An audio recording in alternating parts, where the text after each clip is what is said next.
ইস কি রে মা, একটু তো আমার সঙ্গে আবার কাজগুলো শিখে নিতে পারিস। মা তুমি থাকতে আমার শেখার কোনো দরকার নেই। কিন্তু কোনোদিন যদি আমি না থাকি তখন তো তোকে একাই কাজগুলো শিখ। মা এরকম বলো না, আমি জানি তুমি আমায় ছেড়ে কোথাও যাবে না।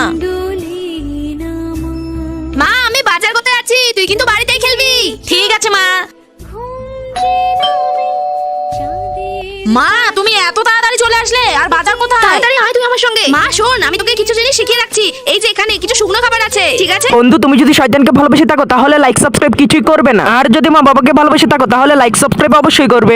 এবার এইদিকে আয়। আর এই যে সবজি, সবজি কিন্তু আস্তে আস্তে কাটবি, আর এটাতে ভাত রান্না করবি। কিন্তু মা তুমি আমাকে এইসব কেন বলছো? হ্যালো, তোমার মায়ের বাজারে অ্যাক্সিডেন্ট হয়েছে, তোমার মা আর নেই। কি সব বলছেন? আমার মা তো আমার সামনেই আছে।